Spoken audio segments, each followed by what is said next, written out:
ক্ষমতাসীন দল এবং তাদের কোটরি চেয়েছে ক্ষমতায় থাকতেই হবে, ক্ষমতায় থেকে ক্ষমতার অপহার করতেই হবে। সেটা করার জন্য সকল আইনকে অপব্যবহার করতে হবে, সকল প্রতিষ্ঠানগুলোকে অকার্যকর করতে হবে, চোরতন্ত্র প্রতিষ্ঠা করতে হবে।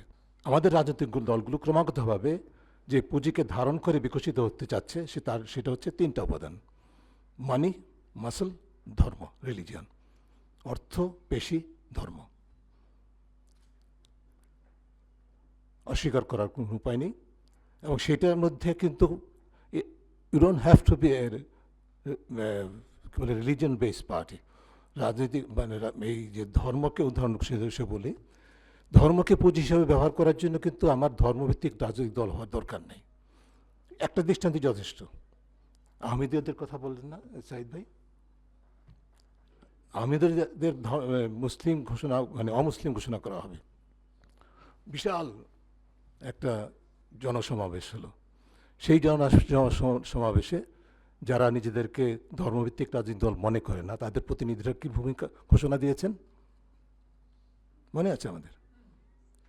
তাদের চার্টারটা তুলে ধরে ঘোষণা দেওয়া হয়েছে। সো এই হচ্ছে আমাদের রাজনৈতিক পুঁজি। এর মধ্যে অর্থ আর পেশির কথা তো আমরা সবাই জানি, সেটা বলাই বাহুল্য। এই অবস্থায় আমরা রাজনৈতিক দলগুলোর কাছ থেকে কী প্রত্যাশা করব? এর আগে একটুখানি আমি মবতন্ত্র সম্পর্কে একটা মন্তব্য করতে চাই। কেউ বলেছেন মবের রাজত্ব, অনেকে বলছেন মবতন্ত্র। এটা খুবই দুর্ভাগ্যজনক। অবশ্যই আমি এটাকে দেখতে চাই আমাদের যে বৈষম্যবিরোধী আন্দোলন, ছাত্র জনতার ঐতিহাসিক আন্দোলন, সেই আন্দোলনে যারা বিজয়ী শক্তি, তারা যে তাদের একাংশ যে অতি ক্ষমতায়িত হয়েছে তার একটা প্রতিফল মূলত। কিন্তু এটাকে বিকশিত হওয়ার জন্য সুযোগ কিন্তু রাষ্ট্র করে দিয়েছে।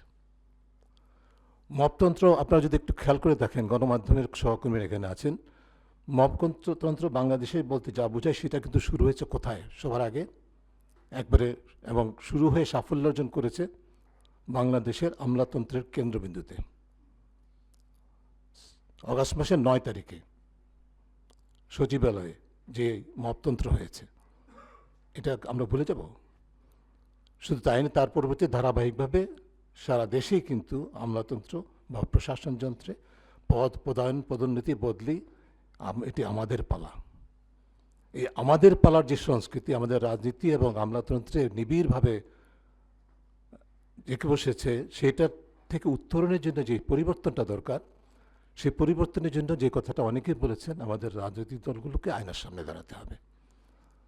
যত আলোচনা করছি, রাজনৈতিক দল যদি অঙ্গীকারাবদ্ধ হয়, সবাই যদি আয়নার সামনে দাঁড়িয়ে নিজেকে অঙ্গীকারাবদ্ধ করে, এই যে আমি পাবলিক গুডের কথা বলছি, জনস্বার্থ আমি ডেলিভার করার কথা বলছি, সেটি আমি সত্যিকার অর্থে কতটুকু করার জন্য নিজেকে অঙ্গীকারাবদ্ধ করছি। আমি কি এই যে সুযোগ পেয়েছি 5 আগস্টের পর, সেটাকে আমাদের পালা এইটাকে রূপান্তর করার জন্য, যেটা আমরা 5 তারিখ বিকালবেলা থেকে শুরু করেছি, এটি নির্বাচনের পরে এটাই করব, তাহলে এই আলোচনার কোনো অর্থহীন। যেটি সহকর্মী বলেছেন, আমরা শুনে আসছি, বলে আসছি, এটা চলবে, কিন্তু আমরা অতটা হতাশ হইতে চাই না।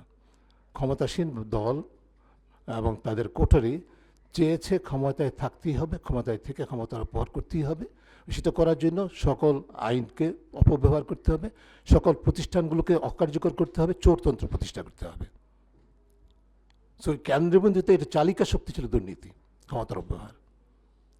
কাজে আমি আজকে যদি রাজনৈতিক দল যারা আমরা ক্ষমতায় যাওয়ার জন্য বা জনপ্রতিনিধি হওয়ার জন্য, শুধু ক্ষমতায় যাওয়া লাগবে না, জনপ্রতিনিধি হব, বা জনপ্রতিনিধি না হলেও আমি মাঠে ঘাটে ক্রিয়াশীল থাকব, আমাদের সকলের মধ্যে অঙ্গীকার যদি না থাকে যে দুর্নীতির বিরুদ্ধে অবস্থান, সুশাসনের পক্ষে অবস্থান, তাহলে এই আলোচনা অর্থহীন অথবা হবে না। যে পরিষ্কার করতে হবে যে এই বিষয়ে তাদের অবস্থানটা কী। এরপরে আমি যেটি ইতিমধ্যে বলেছি সেটাকে রিপিট করতে চাই।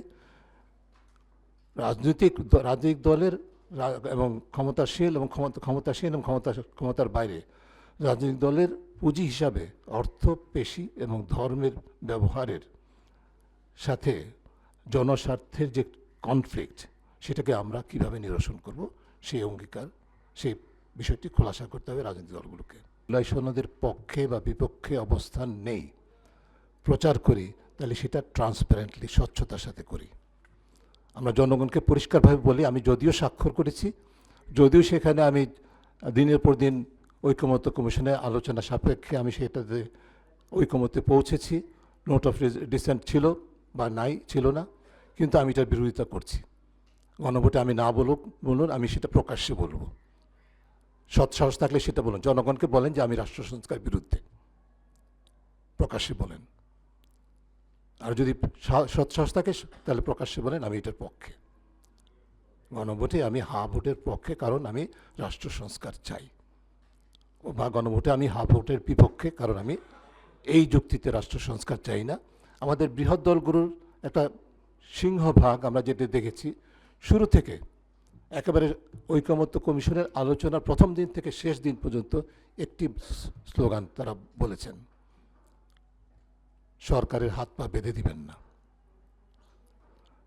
সরকারকে জনগণের কাছে জবাবদিহি করার জন্য, যেটা ছিল আমাদের 24 গণঅভ্যুত্থানের মূল মন্ত্র, সেই লক্ষ্যে যেই সুপারিশগুলো বাস্তবায়িত হয়েছে বিভিন্ন কমিশনের, প্রতিটা সুপারিশের ক্ষেত্রেই অবস্থান ছিল সরকারের হাত পা বেঁধে যাওয়া যাবে না।